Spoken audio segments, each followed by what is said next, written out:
Now, the next setup is going to be interesting. We're going to talk about building a brand and not just a restaurant. I invited two wonderful guests, one of which is the founder of IQ Creative, Douwe Werkman. Please join me on the stage. A little bit of energy, please, people. Thank you very much. And one of the most brilliant and creative people I have ever met in my entire life, and the founder of Natwerk, de Ruwe. Please join us on stage as well.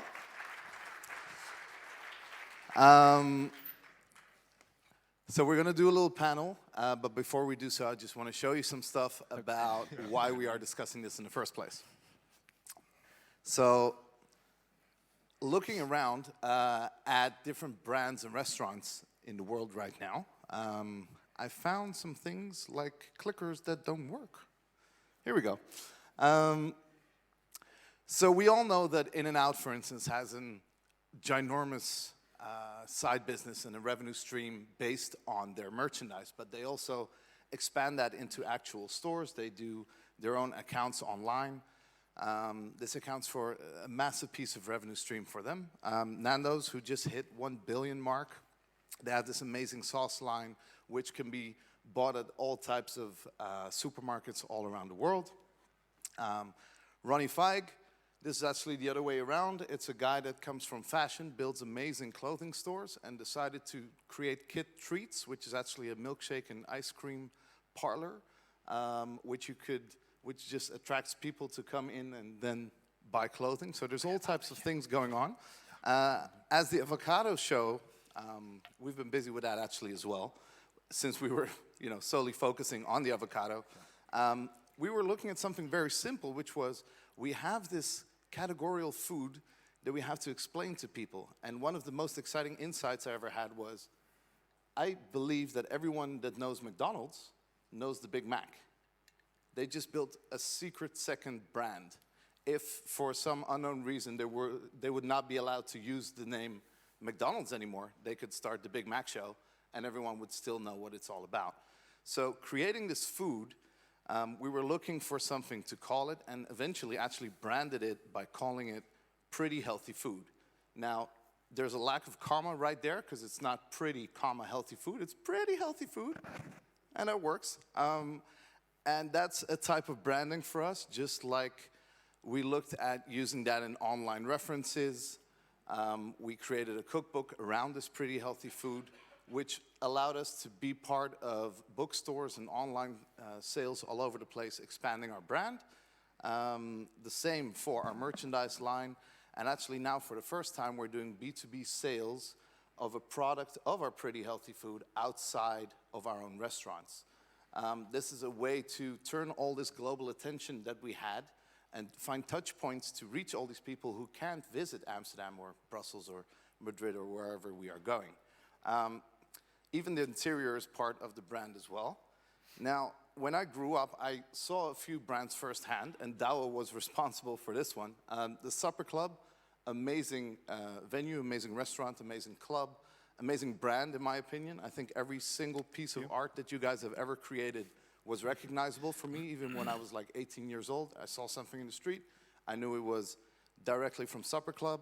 They were the first to put their logos on bottles and simple things that just made the brand a little bit larger than life, and copied it to, I think, like at least 6, 7 locations. 9, I think. 9 even, yeah. wow, even more. Large ones. All the way down to even branding their sound and selling CDs back in the day when you could Sold listen more to than CDs. 1 million, yeah. I hope you brought some CDs. I did, yeah.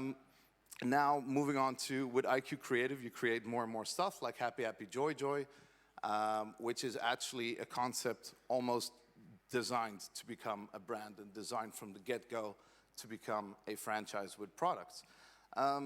Then getting to Frank. Now, this is, if you're from Amsterdam, then you've eaten here. This is this really old school snack bar called Febo, which is short for Ferdinand Bolstraat, which was basically the address.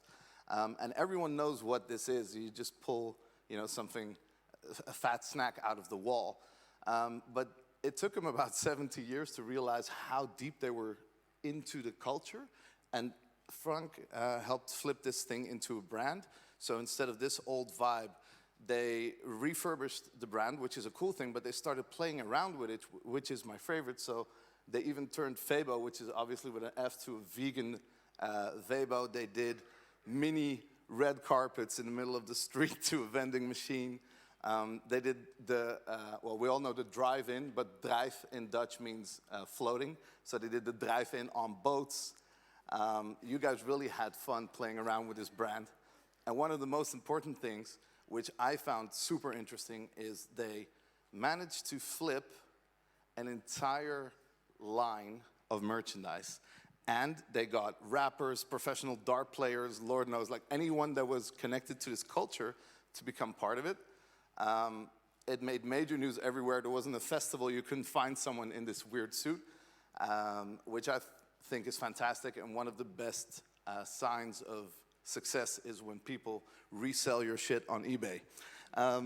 So everyone was trying to get a hold of these really weird flip-flops and slippers, and rumor goes that you even had this super amazing supermodel back in the day to sell these slippers. This was before I discovered avocados, obviously, but you know, we all have a side hustle.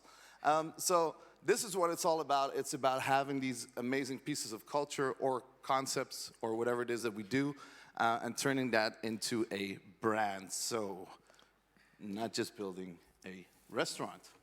Now, I figured the room would be kind of quiet with questions.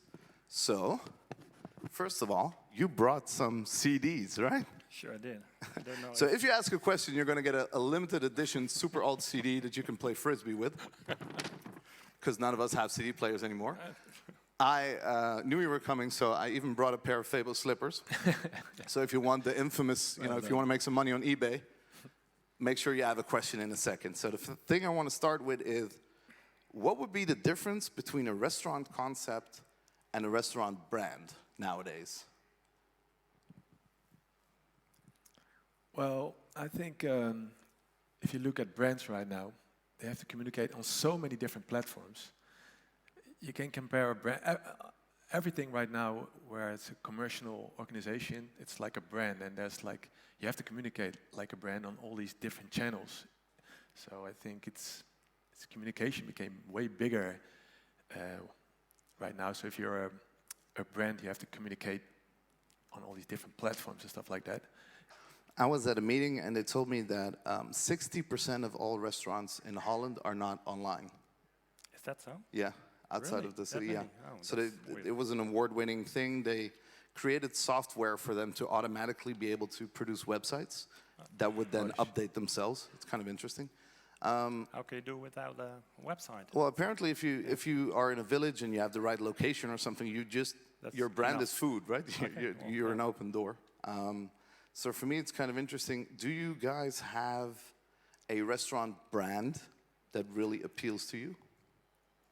That appears to me like, what do you mean? That stands out. That you're like, okay, this you can't miss this. The Febo. The Fable for you, yeah. Well, for me, I think it's McDonald's, of course. And, It's still McDonald's? McDonald's, yeah. Then It's an amazing concept. What is the last thing you remember that they did? Well, they have these new machines where you can buy the food on the machine, and then you don't have to wait in line.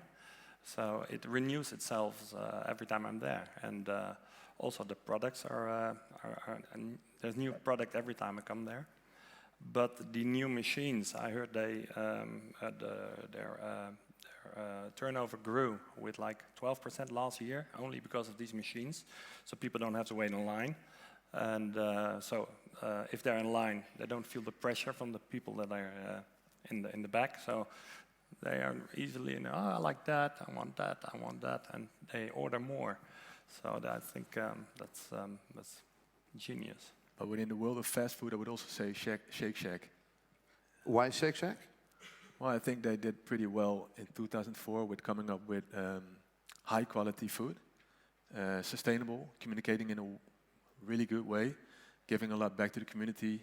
Also, they really came to the States as a brand. They also had the fashion stuff. And They even make fashion for dogs, right? Yeah. That's a And smart they move. make really good food. Their shakes are really reviewed like some of the best shakes in the world. So they're really on quality food, and I think that's different from McDonald's. Yeah. Yeah, may I ask you a question? Because Sure. the difference between the brand and the concept, because that's I think very subjective. I think you started your organization, your Avocado show. You started with as a brand. You wanted to be a brand, and then the rest would follow.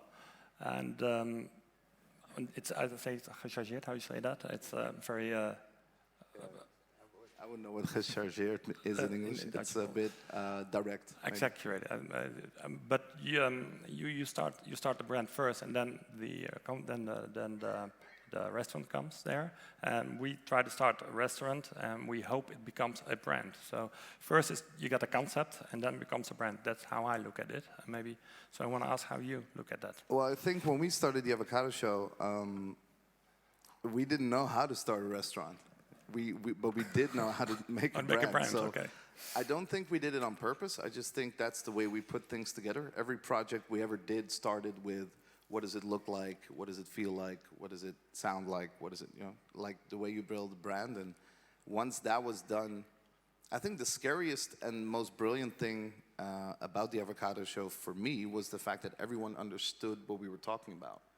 Whenever we told someone we're going to do an avocado restaurant, the designer immediately understood what to make.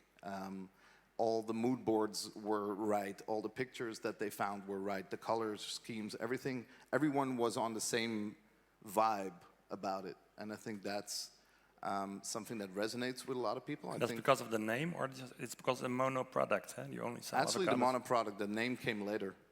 So we had the style and the look and the colors and everything. We were still doubtful about the name, and the name came later. But I think that's the trick between being a brand or a concept. A concept can just be, I'm going to sell hamburgers on the beach, and they can be sustainable or vegan or whatever. But a brand is something that really is calibrated, and it makes you remember things, and you have these So touch the name points. is important as well? The name is important, Porto the look Avocado. is important. You need to recognize, identify certain points to be a brand, right? There's things, you just mentioned McDonald's or Shake Shack. I bet you can name 5 things about them, right, with your eyes closed. And you can't about just a restaurant where you've been. So I think, brand is part of branding. What are the things that you recognize, and what can you repeat? Yeah, and from an advertising point of view, I think it's really important to keep it really simple. I'm always asking my interns of my creative colleagues to explain a concept in 3 words, because then it's really easy. 3 words, just Okay. like the fabo we had on the kennels. It's a floating fabo. Okay, yeah. It's really easy to communicate it. So if you're building a restaurant with avocados, it's really easy to communicate. So if your concept is too complex, then it becomes hard to do the communication around it. And then, like, if you want to tell somebody in a bar, like, I'm building a restaurant of avocados, you can tell it straight away. You don't have to use a lot of words to get the concept clear. Here's a simple question. Do you think any restaurant could become a brand? Yeah. Yeah? I don't think so. I don't think so either. No. No? No, I think some restaurants are built or have a different purpose than becoming a brand. They don't need all of that No, communication. but can they? Yes, because it's a commercial organization. There's money going around, so there's a name. You can communicate with Let's the name. you're right. Let's rearrange that question. Can any restaurant become a successful brand? There's a difference there. Okay. So Douwe, you've created multiple concepts and multiple brands. How much percentage of your budget would you invest into the brand versus the Initial when you start, or like if you had 100% including or you know in your capex profit and and- loss? In your profit and loss, is that what you mean? Yeah. So during the year, we do like 2% marketing of the total turnover, of which I think 1/4, so 0.5%, in between 0.5%, 0.75% on the brand itself. So, Okay. developing beers or sauces or things like that. That's kind of cool. Frank, you took a 70-year-old snack bar and turned it into a really cool brand. Do your hands ever itch? Like, is there a brand in the world that you look at and like, I wish I could just take that on and turn it into something? which brand would it be? I like brands that have a long history and strong heritage, and that are like not cool at the moment anymore. Became a bit like dusty, and there's a lot of those brands. For instance, in the Netherlands, we have Van de Valk. I really like it. They have a strong heritage. Everybody has a feeling with it. You can flip it around. And if you look on a global scale, I would say maybe Hard Rock Cafe. Hard Rock Cafe? Yes, because Some would say that's a quite strong brand already, right? yeah, it's a strong brand, but it's they lost a bit touch, right? I can't tell what they stand for and stuff like that, but still, it's a brand that people have something with it. You know, everybody knows the name, and I think that's fun. It's the same at Fable. Everybody knew the Fable, but they didn't know the quality was good and stuff like that. So you just have to polish it a little bit. And I like these brands that you just have to polish a little bit, make them shine once again. And I think Hard Rock Cafe can. I totally agree. I would love to see us do the Hard Rock Cafe. I think it's time to at least get some questions and get rid of these CDs also. We'll start in the corner. Good afternoon, David Singleton, former Hard Rock Cafe Vice President. Boom. Rock on! Griff, ladies and gentlemen. Yes. He's salty. I agree with you.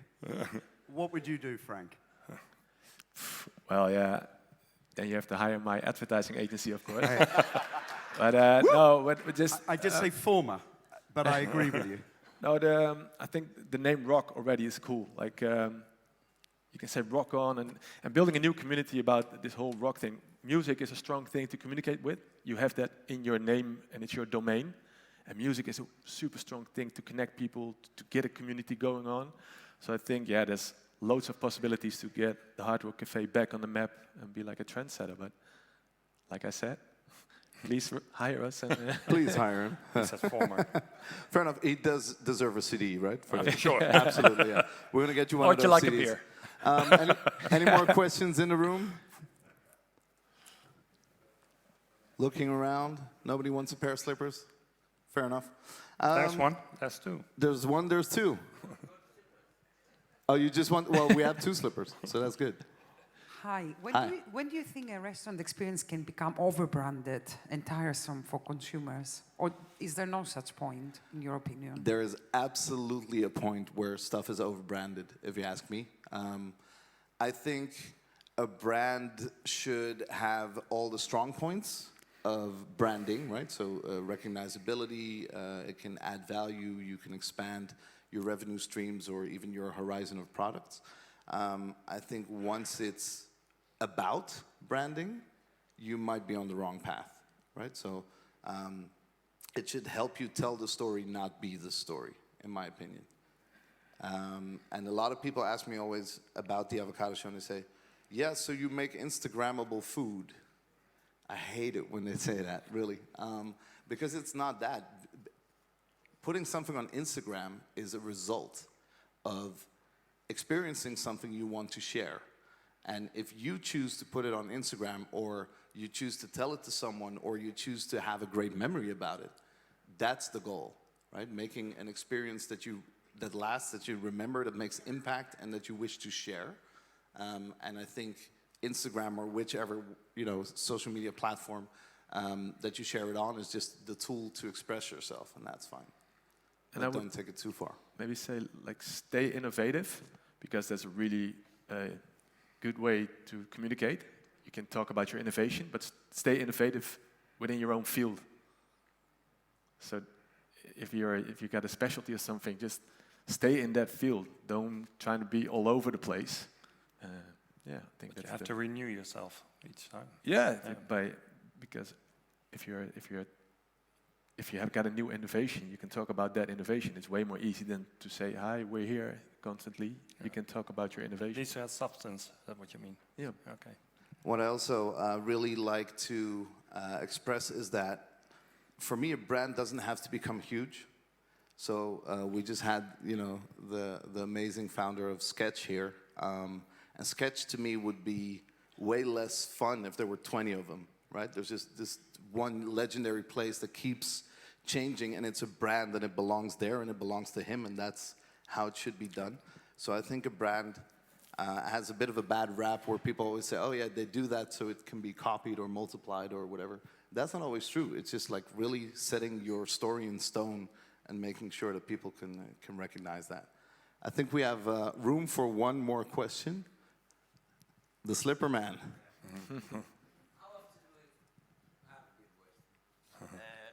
How often will you update a brand? Like, is there any, like I know some big corporations change their branding and even the logos every 5 years or so. Within the industry, how often would you do a refresh or a facelift to the brand? I think we can all answer this. That's a very hard question. Let's start with you. Yeah, we're not in that phase yet to think of that.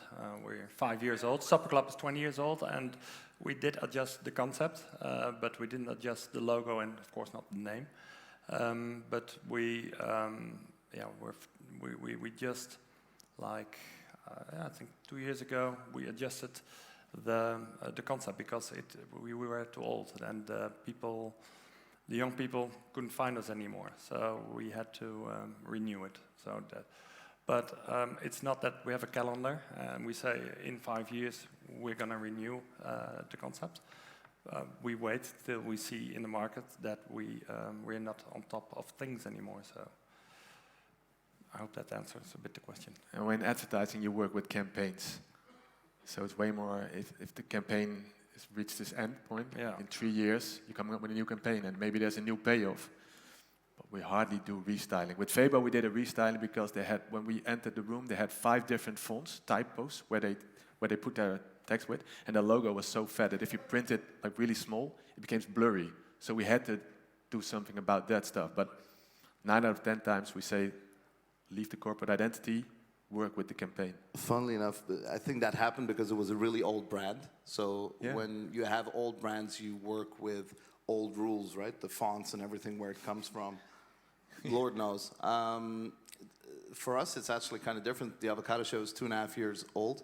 And I think we adapted it 6 times already. And it doesn't have to do with, just a creative wanting to change things. It has to do with growth. So we were all of a sudden, we started to become a brand. We did merchandise. And we found out that the original logo, to print that or to stitch that was absolutely impossible. So we had to simplify that.